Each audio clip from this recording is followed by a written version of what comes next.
Apa pandangan Ustadz tentang jamaah tabligh?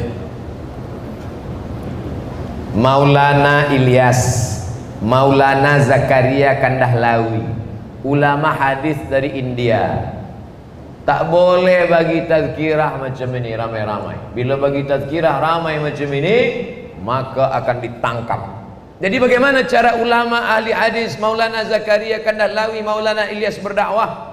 Dari pintu ke pintu. Assalamualaikum. Waalaikumsalam. Kya hal hai? ठीक है. अच्छा कोट होता है. Saya dulu duduk kat Maghribi, satu asrama dengan pelajar India. Saya susah nak berjanji dengan dia. Saya susah nak bezakan iya ke tidak. Jadi kita pergi, ayo, iya ke apa tidak? Tapi orangnya baik. Sampai hari ini saya ingat, namanya Abu Ahmad, baik. Mudah-mudahan Allah menyatukan kami di surga Jannatul Firdaus. Jadi di India ini susah nak bagi tazkirah. Dulu masa Zakaria Kandahlawi dan Maulana Ilyas, akhirnya mereka membuat sebuah metode. Yang kaya-kaya, yang banyak duit, pergilah. Awak kaya banyak duit? Ya, pergi 3 hari. Awak lebih kaya lagi? Iya, pergi 4 bulan. Makanya nanti bila nampak ada jamaah tabligh, dia cakap sini, Ustaz Somad, Ustaz Somad. Itu bukan maknanya bini 4. Dia nak khuruj 4 bulan. Yang lebih kaya lagi, anak-anak dah nikah semua, bini pula dah meninggal, bini baru belum dapat. Ekonomik dia baik, maka dia khuruj 1 tahun pergi berdakwah dari pintu ke pintu. Inilah yang sebenar-benar dakwah, mengajak orang ke jalan Allah. Dakwah itu artinya bukan tazkirah. Dakwah itu mengajak orang dari tak sembahyang ke sembahyang, mengajak orang dari tak ke masjid ke masjid. Abdul Somad bukan pendakwah, sebab Abdul Somad bagi tazkirah pada orang yang sudah di dalam masjid. Yang berat itu siapa? Yang mengajak dari jalan-jalan, dari kebun-kebun, dari korporat, dari office. Assalamualaikum tuan. Waalaikumsalam. Mari kita ke masjid. Saja ajak saya memang nak masuk neraka. Orang kasar dengan dia senyum juga. Assalamualaikum Tuan Haji. Waalaikumsalam. Mari kita ke surau Tuan Haji. Awak nak ajak saya ke surau? Awak belum lahir, saya dah haji tau. Tapi mereka terus. Inilah sebenar-benar dakwah. Maka jangan sebut mereka tabligh, sebab mereka tak ada menyebut diri tabligh. Ini adalah dakwah sunnah, mengikut dakwahnya Nabi dan para sahabat Rasulullah sallallahu alaihi wasallam. Kalau mampu ikut, tak mampu jangan ejek. Mereka guna sorban, sunnah. Nabi pakai sorban imamah. Ustaz kenapa tak pakai sorban? Saya ada sorban di rumah 2 meter panjang. Saya pasang besar, hilang hidung. Bukan saya nak olok-olok surban. Pakai surban imamah sunnah, pakai jubah baju putih sunnah. Mereka pakai minyak wangi, harum-harum sunnah. Maka mereka adalah dakwah sunnah. Kalau sanggup ikut, mereka pakai janggut sunnah. Ini jamaah tabligh ini sesat lah Ustaz. Di mana sesatnya? Mereka guna jubah, Nabi pakai jubah. Mereka pakai surban, Nabi pakai surban. Mereka pakai janggut, Nabi pakai janggut. Jangan ejek orang berjanggut. Saya tengok awak berjanggut ni macam kambing lah. Awak kata saya kambing? Iya. Awak tak berjanggut, anjing katanya.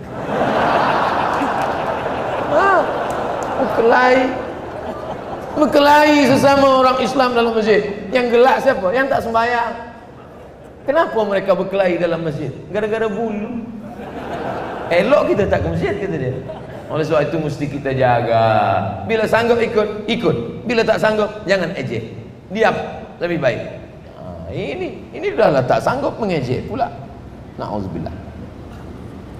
Dalam ceramah Ustaz Abdul Somad sebentar tadi disebut bukan mazhab, yaitu bertaklid pada satu daripada mazhab 4 ilmu fiqh.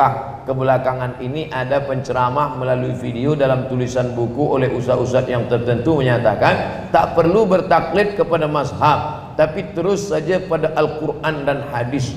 Bahwa kata mereka menyamakan kepada mereka yang bertaklid kepada mazhab disamakan seperti manusia suci, holy man dari Nasrani, seperti Saint Paul, kemudian Luke, John, Peter, hafaz juga dia, dan lain-lain.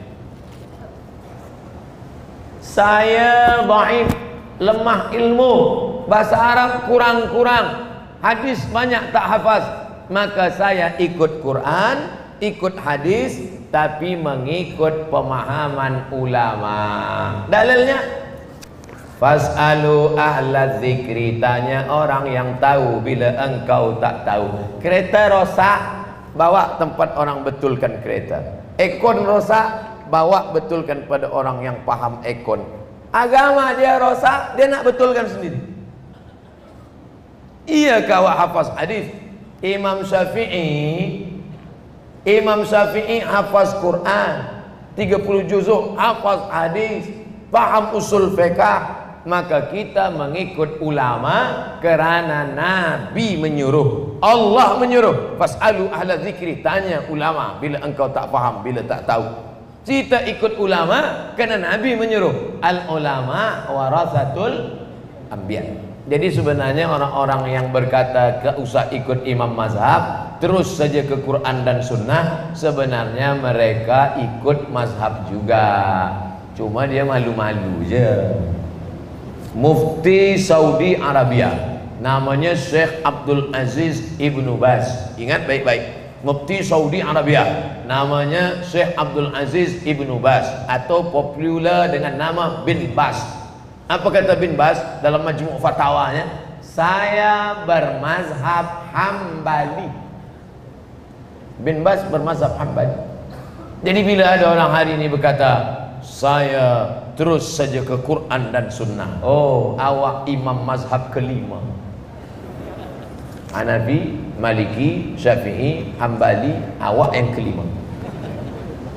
Bila saya dalam tazkirah mengatakan saya tak ikut imam-imam mazhab, saya terus saja ke Quran dan sunnah, saya baca Quran, saya baca sunnah, saya keluarkan hukum, maka saya sedang membuat mazhab kelima, mazhab Somadi. Na'udzubillah. Apakah Ustaz Abdul Somad ahli kitab dulu di zaman Nabi Isa itu ada persamaan dengan akidah ajaran Nasrani yang sekarang ini? Ahli kitab itu dulu sebelum datang Nabi Muhammad sallallahu alaihi wasallam. Selepas datang Nabi Muhammad, mereka masuk Islam. Ka'bul Ahbar. Siapa lagi? Abdullah bin Salam. Siapa lagi? Maria Al-Qibtiyah. Siapa lagi? Sofiyah binti Huyai bin Akhtab. Maka mereka semuanya masuk Islam kerana dalam kitab sucinya dikatakan ya'ti mim ba'dismuhu Ahmad, akan datang Nabi sesudah aku, dia bernama Ahmad. Yang menyebut itu adalah Nabi Isa alaihissalam. Maka manakala datang Nabi itu, mereka pun menengok, inilah dia. Abu Talib membawa Muhammad sallallahu alaihi wasallam. Kecil lagi, belum jadi Nabi. Nak berniaga ke negeri Syam, tapi kerana panas terik, maka anak kecil tadi di bawah bernaung di samping atap tempel dia. Lepas itu keluarlah Bahira dari dalam. Bahira menengok budak kecil, dia tanya, ya rajul, lelaki, man hadha, siapa budak kecil ini? Kata Abu Talib, ibni, ini anak saya, ini anak saya. Kata Bahira, kalau memang betul kitab yang aku baca, anak ni bukan anak engkau, sebab ayah dia dah mati manakala dia dalam perut ibunya. Dari mana engkau tahu? Kata Abu Talib, dalam kitab kami disebutkan. Dari mana engkau tahu dia Nabi akhir zaman? Kerana aku melihat 3 tanda yang tak ada pada budak lain.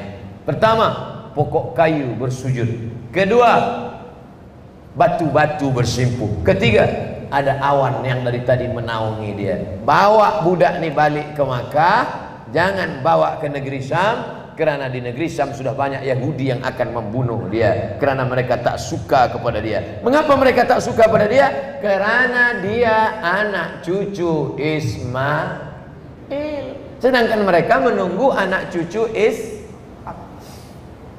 Alladzina atainahumul kitab. Ahli kitab ya'rifunahu kama ya'rifuna abna'ahum. Mereka mengenal Muhammad sallallahu alaihi wasallam seperti mereka mengenal anak kandung mereka sendiri. Falamma ja'ahum ma arafu, ketika sudah datang yang asli, yang original itu, kafaru bih, mereka kafir, ingkar kepada dia karena tak sama darahnya dengan mereka. Mereka ingin menunggu-nunggu anak keturunan Ishak, yang datang pula anak keturunan Ismail alaihi salam. Selalunya dalam tulisan dan ceramah di kursus atau tidak Allah mengubah nasib suatu kaum kecuali mereka mengubah nasib kaum itu. Adakah arti ayat ini sebegitu Pak Ustaz? Ini bukan kursus, ini ayat Quran.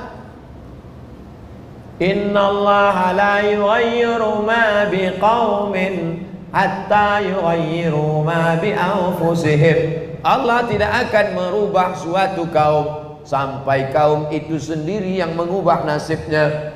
Allah bagi kita telinga, Allah bagi kita mata, Allah bagi kita hati, Allah bagi kita kepala, Allah bagi kita kudrat, Allah bagi kita iradat. Pakailah untuk beramal. Maka bangkitkan semangat, ekonomi maju, politik Islam, lalu kemudian kita jaga ukhuwah Islamiyah, bangga menjadi seorang muslim, anak-anak jauhkan daripada dadah, terubah ini semua dari jahiliyah kepada Islam, maka Allah akan bagikan pertolongan.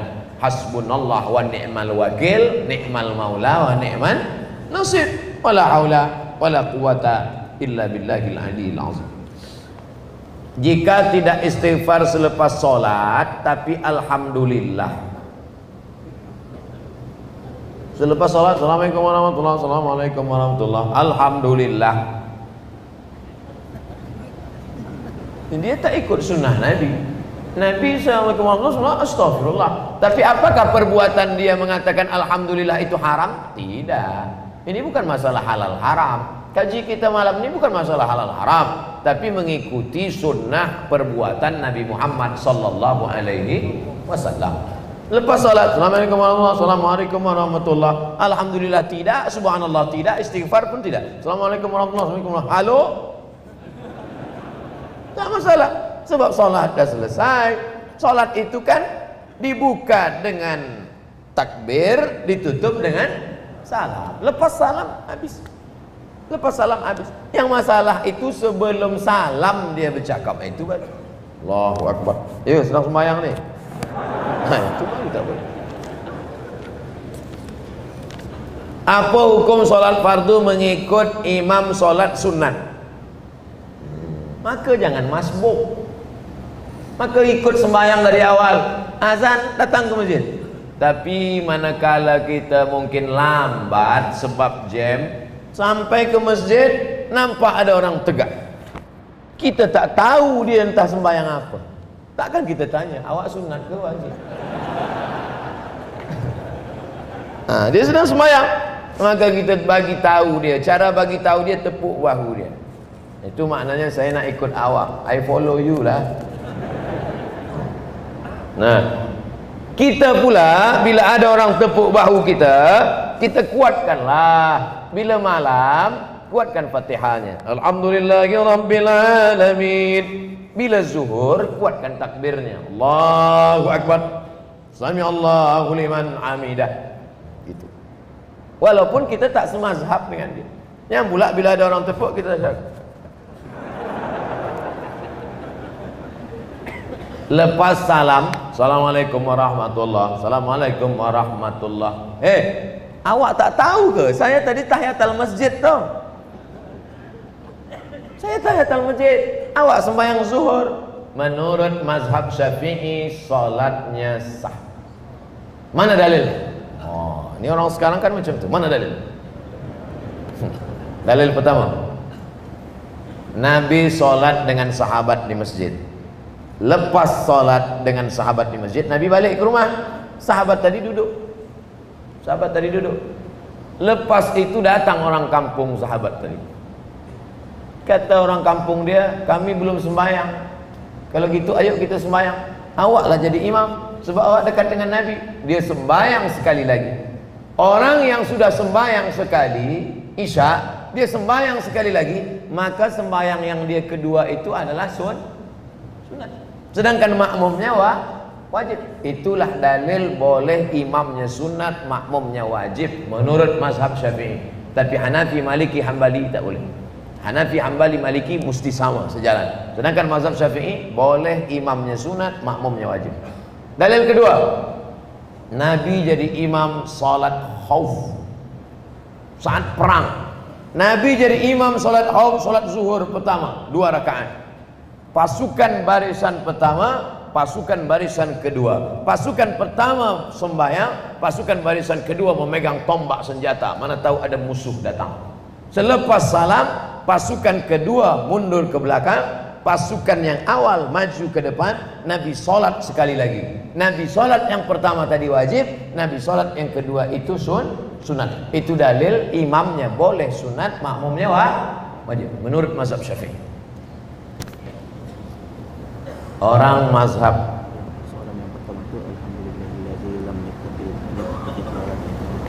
jika kita selepas sholat, lepas itu kita baca ayat Alhamdulillahilladzi lam yattakhidh waladan ila akhirih, boleh apa tak boleh? Selepas sholat maka kita boleh baca Quran. Ini baca Quran nih, boleh zikir, boleh apapun. Tapi kalau kita mau mengikut sunnah fi'liyah Nabi, selepas salat itu subhanallah, istighfar, la ilaha illallah syarikalah lahul mulku, Allahumma la mani'a lima a'taita wa la mu'tiya lima mana'ta wa la radda lima qadaita wa la yanfa'u dzal jaddi minkal jaddu, subhanallah, Allahumma anta salam wa minka salam. Andai dia tak ikut, tidak menjadi haram atau makruh, tapi perbuatan itu sunnah. Lepas salat terus dia baca Yasin, maka perbuatan itu baik. 3. Orang yang mazhab Syafi'i mengikut mazhab Hanafi dalam masa salat di atas kendaraan. Orang bermazhab Syafi'i, kemudian dia ikut pula mazhab Hanafi dalam kes lain. Ini namanya talfik. Talfik dalam beza masalah boleh. Yang tak boleh talfik dia campur dalam satu ibadah, itu tak boleh. Fatihahnya mazhab Syafi'i, kunutnya pindah ke Hambali, tak boleh. Bismillahirrahmanirrahim, itu Syafi'i itu. Tapi lepas dia i'tidal, Sami Allahu liman hamidah, Allahu Akbar, kenapa tak baca kunut? Ini kan satu package. Bila dari awalnya Syafi'i, maka ujungnya tetap Syafi'i. Adapun wuduknya Hambali, salatnya Syafi'i, maka beza qadiyah boleh. Buka kitab Al-Fiqhul Islami wa Adillatuh dalam muqaddimah pembahasan masalah talfiq. Talfiq artinya campur mazhab. Tapi saya pribadi menganjurkan supaya kita dalam satu mazhab saja, supaya jangan terperosok ke dalam tatabbu' rukhas. Nak ambil mudah-mudahnya saja, nak ambil sedap-sedapnya. Masa ambil sembahyang, dia pakai mazhab Hanafi. Sebab mazhab Hanafi sentuh lelaki perempuan tak mahram tak batal. Awak tadi dia sentuh dia, kenapa awak sembahyang? Tak batal lah. Hanafi. Masa sembelih kurban, awak tak berkurban tahun ni. Kurban sunat muakkad. Tapi dalam Hanafi wajib. Saya pindah Syafi'i je lah. Ini tak betul. Nanti kita terperosok dalam tatabbu' rukhas, nak ambil senang-senangnya. Apa itu bank konvensional? Wajibkah orang muslim pilih perbankan Islam? Awak duduk kat Malaysia di Sabah, apa bank konvensional? Bank Islam, bank rakyat. Saya bagi tazkirah di bank rakyat di Kuala Lumpur, 5,000 kaki tangan. Ustaz Abdul Somad, ini dulu bank konvensional, bank rakyat. Saya masa masuk ke dalam tu, astagfirullah, sampai hati mereka jemput saya pada bank konvensional. Rupanya Ustaz Somad ini dulu bank konvensional, tapi kemudian mu'allaq jadi bank Islam. Bank rakyat berubah menjadi Islamic Bank, tapi dia tak bawa-bawa nama Islam. Tak ada sebut bank rakyat Islam, tak ada. Tapi yang tak Islam pun suka, kerana Islam membawa wa ma arsalnaka illa rahmatan lil alamin. Kecuali kita duduk kat Europe atau tempat yang tak ada Islamic Bank, nampak kita Islamic Bank merata-rata. Esok pagi ambil semua duit, pindahkan dari konvensional, masukkan ke Islamic Bank. Kalau tidak kita akan terkena riba. Na'udzubillah. Bolehkah Ustaz jelaskan berkenaan Imam Mahdi? Imam Mahdi, bukan Imam Mahadi. Ini dia tulis Mahadi. Mahadi imam kawan saya masa sekolah dulu. Ada kawan saya namanya Mahadi. Imam Mahdi. Imam Mahdi akan datang pada akhir zaman. Tapi tak usah cari-cari Imam Mahdi itu kampung dia di mana, sekarang dah lahir apa belum. Asyik mencari itu sampai lupa sembahyang. Jadi dulu masa kami dengan Habib Omar bin Hafiz di Jakarta, datanglah seorang bertanya, Habib, apakah Imam Mahdi dah datang? Kampung dia di mana? Nama dia macam mana? Nasab dia macam mana? Kata Habib Omar bin Hafiz, kita tak disuruh mencari-cari dia, kita hanya suruh percaya bahawa dia ada berdasarkan hadis-hadis sahih, dan kita disuruh hanya supaya beramal, beribadah, dan kita istiqamah, dijauhkan daripada fitnah Dajjal. Malam Jumat baca surat Al-Kahfi, hafaz 10 ayat awal dan ujung, kemudian pula sebelum salam, Allahumma inni a'udzubika min adzabi jahannam wa min adzabil qabri wa min fitnatil mahya wal mamat wa min syarri fitnatil masiihid Dajjal. Andai nanti dia datang Imam Mahdi, datang Dajjal, kita boleh membezakan kerana kita dapat hidayah. Sekarang orang tak boleh membezakan. Jangankan Imam Mahdi dengan Dajjal, jangankan Nabi Isa dengan Dajjal, wali Allah dengan bomoh aja banyak orang tak boleh bezakan sekarang. Bentuk dia macam wali Allah, rupanya wali setan. Na'udzubillah. Oleh sebab itu, man qara'a surat Al-Kahfi yaumal Jumu'ah, sesiapa sahaja yang membaca surah Al-Kahfi malam Jumat, hari Jumat, petang Jumat, siang Jumat, Allah lahu min nur, Allah bagi dia cahaya. Dengan cahaya itu dia boleh bezakan mana hak, mana batil, mana bengkok, mana lurus, mana yang benar, mana yang salah. Allahumma arinal haqqa haqqa warzuqna ittiba'ah. Tunjukkan pada kami yang hak itu benar, beri kami kekuatan untuk mengikutinya. Wa arinal batila batila. Tunjukkan pada kami yang batil itu salah, warzuqna ijtinabah. Berikan kami kekuatan untuk menjauhinya. Andai Imam Mahdi nanti datang, kita boleh bezakan dia. Sebab apa? Sebab amal kita ikhlas dan tidak makan riba, haram dan syubhat. Itu yang perlu. Bukan kita cari-cari Imam Mahdi dah lahir atau belum. Cari pula. Saya sedang cari Imam Mahdi ni Ustaz. Di mana? Google. Makin tak dapat. Benarkah kegemilangan umat di akhir zaman akan bermula di sebelah barat? Rasa timur, silap tulis. Ada satu yang belum dapat. Islam pernah jaya pada Arab, Bani Umayyah. Islam jaya pada Persia, Bani Abbasiyah. Bani Abbasiyah itu emak dia Persia, orang-orang Persia yang nikah dengan Arab. Islam pernah jaya pada Europe, Andalusia. Islam pernah jaya di India, Taj Mahal, peninggalan Islam. Islam pernah jaya di Turki 500 tahun, Konstantinopel. Ada satu yang belum pernah dapat. Siapa dia? Nusantara. Insya Allah Islam akan bangkit dari Nusantara. Makanya dulu ketika datang Fazlur Rahman ke IIU, International Islamic University, UIA, apa kata dia? Islam akan bangkit dari sini. Oleh sebab itu maka anak-anak kita mesti kita katakan, kita akan bangkit. Anak-anak kita katakan mereka yang akan membebaskan Palestina dari Israel, insya-Allah. Amin ya rabbal alamin. Bukan maksud saya esok pagi semua pergi ke Israel, tak. Belajar baik-baik yang perubatan, dalami ilmu perubatan ini. Nanti selepas banyak duit, buat sekolah di Palestina. Pergi ke Palestina memberikan ubat-ubat. Itu yang penting. Itu yang mesti kita persenjatai. Bukan senjata dengan menembak membunuh. Kata Ismail Raji Al-Faruqi, Profesor Ismail Raji Al-Faruqi, orang Palestin, tapi kemudian berdebat dengan perempuan Yahudi. Yahudi itu masuk Islam, nikah, dua-duanya dibunuh oleh agen Mossad dari Yahudi. Mati Ismail Raji Al-Faruqi. Kata dia Islam akan bangkit bukan dengan peperangan, tapi dengan ilmu pengetahuan. Maka mesti dijumpakan antara saintifik dengan Islam. Maka kata dia mesti didirikan universiti Islam. Akhirnya tawaran itu diterima oleh Malaysia dan Pakistan. Maka di Islamabad dibuat satu Islamic University, Islam University Islamabad, dan satu lagi di Gombak. Itu idea daripada Ismail Raji Al-Faruqi. Kita akan bangkit di akhir zaman adalah dengan ilmu pengetahuan.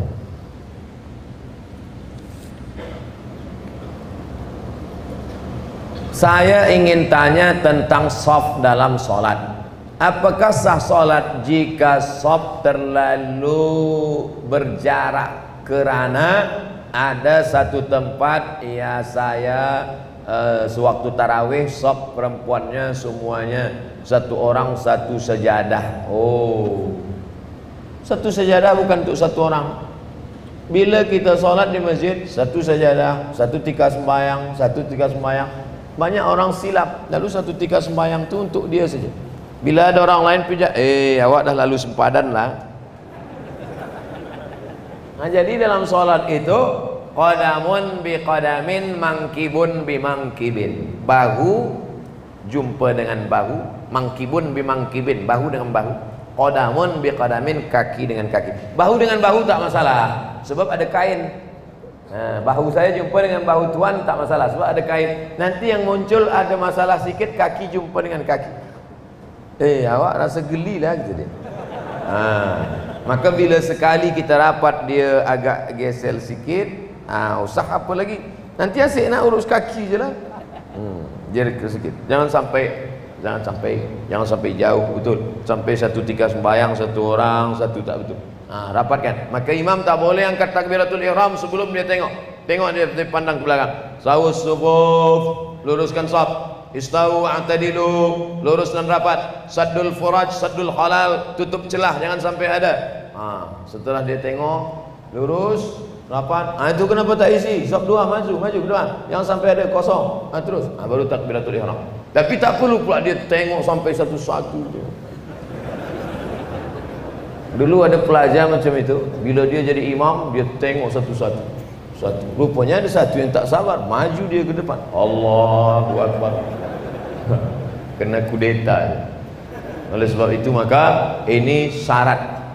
Dua hadis tentang shaf ini. Yang pertama, sawu sufufakum fa inna taswiyatas sufuf min tamamis shalah. Satu lagi, fa inna taswiyatas sufuf min iqamatis shalah. Pertama, tak sempurna salat kalau tidak shaf rapat dan lurus. Yang kedua, min iqamati salat, tak tegak salat. Salat itu terlaksana tapi tak tegak menurut tuntunan Quran dan sunnah Rasulullah sallallahu alaihi wasallam. Sedangkan kita disuruh menegakkan salat, aqimis salat, tegakkan salat. Oleh sebab itu maka luruskan shaf, buat pelatihan imam, buat supaya imam, khatib, alim ulama, supaya tapi insyaallah di negeri kita ada MUIS, ada mufti, ada jawatan agama Islam, ada sekolah-sekolah agama, maka tidak diragukan lagi ini akan kita jaga tentang masalah shaf ini insyaallah. Amin ya rabbal alamin. Itulah tazkirah kita pada malam yang berbahagia ini. Lebih kurang 90 menit kita bersama, mudah-mudahan bernilai amal soleh insyaallah. Amin ya rabbal alamin. Di akhir majlis mari kita sama berdoa mengharapkan rahmat dan ridha Allah ala hadhihi niyyah wa kulli niyatin salihah. Al-Fatihah. A'udzubillahi